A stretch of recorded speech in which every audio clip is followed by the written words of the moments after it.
हल्द्वानी का बनभूलपुरा, ये नाम तो आपको याद ही होगा। आपको क्या पूरे देश को ही याद होगा। इन दिनों ये इलाका फिर से चर्चा में आ गया।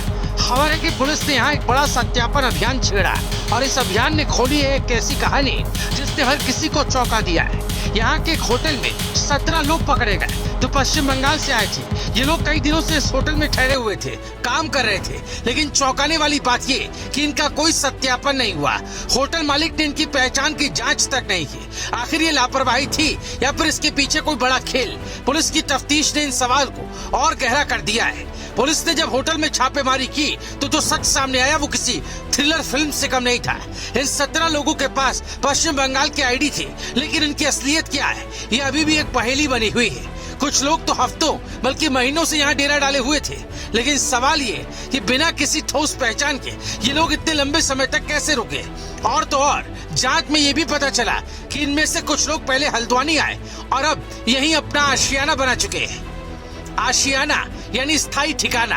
क्या ये लोग सिर्फ काम की तलाश में आए थे या फिर इसके पीछे कोई और मंशा है? पुलिस की माने तो बनभूलपुरा के होटल और मुसाफिर खाने संदिग्ध गतिविधियों का अड्डा बनते जा रहे हैं। पुलिस की तफ्तीश ने और भी चौंकाने वाले खुलासे किए। बनभूलपुरा के होटल और मुसाफिर खानों में कई संदिग्ध लोग 15 दिन से लेकर 1 महीने तक किराए पर रुके हुए। इनमें से कईयों की कोई ठोस पहचान नहीं। कुछ लोग पश्चिम बंगाल की फर्जी आईडी के साथ पकड़े गए। बायोमेट्रिक जांच चल रही है और पुलिस हर संदिग्ध के पीछे की सच्चाई जानने में जुटी है। लेकिन बड़ा सवाल ये कि इन लोगों को संरक्षण दे कौन रहा है? पुलिस को शक है कि कुछ स्थायी जनप्रतिनिधियों का भी इस मामले में हाथ हो सकता है। क्या ये सिर्फ एक संदेह है या फिर हल्द्वानी की शांति को भंग करने की साजिश का हिस्सा? ये सवाल हर किसी के मन में कौंध रहा है। इस पूरे मामले पर हल्द्वानी के मेयर गजराज सिंह बिष्ट ने सख्त रुख अपनाया है। उनका कहना है कि हल्द्वानी और आसपास के क्षेत्रों की डेमोग्राफी को बदलने की कोशिश हो रही है। ये एक सुनियोजित साजिश है जिसके तहत कुछ लोग इस काम को अंजाम दे रहे हैं। मेयर साहब ने साफ कहा कि बनभूलपुरा के होटल और मुसाफिर खाने संदिग्ध गतिविधियों का केंद्र बनते जा रहे हैं। अब नगर निगम भी इस मामले में कदम उठाने जा रहा है।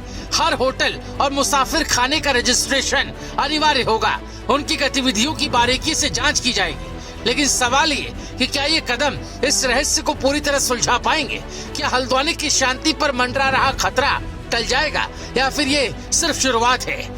नैनीताल के एसएसपी प्रहलाद नारायण मीणा ने इस मामले में सख्ती दिखाई है। उनका कहना है कि हर संदिग्ध की बारीकी से जांच की जा रही है। बाहरी राज्यों से आए लोगों का डाटा जुटाया जा रहा है। उनकी मूल जगह की पुलिस से संपर्क कर उनकी पृष्ठभूमि की जानकारी ली जा रही है। अगर किसी के इरादे गलत पाए गए तो कड़ी से कड़ी कार्रवाई की जाएगी।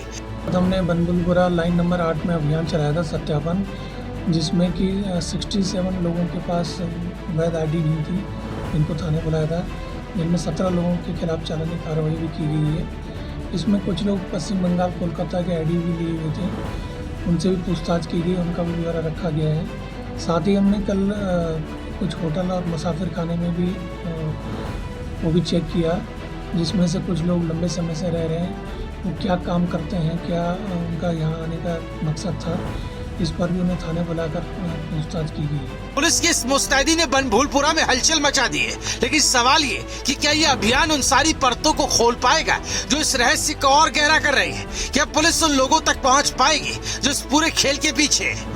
बनभूलपुरा की गलियां जो कभी अपनी रौनक के लिए जानी जाती थी, अब सवालों के घेरे में है। सत्यापन अभियान ने एक ऐसी कहानी को जन्म दिया जो सनसनी और रहस्य से भरी है। क्या ये सिर्फ बाहरी लोगों का आगमन है या फिर इसके पीछे कोई बड़ा मकसद छिपा है? क्या हल्द्वानी की शांति को कोई खतरा मंडरा रहा है? पुलिस और प्रशासन की कोशिशें कितनी रंग लाएंगी? और सबसे बड़ा सवाल, क्या बनभूलपुरा की गलियों में छिपे और भी राज सामने आएंगे? इस कहानी का अंत क्या होगा ये तो वक्त ही बताएगा। लेकिन एक बात तय है, हल्द्वानी का ये सत्यापन अभियान अब सिर्फ एक अभियान नहीं बल्कि एक सनसनीखेज कहानी बन चुका है जिसका हर कोई इंतजार कर रहा है। ब्यूरो रिपोर्ट राय शुमारी।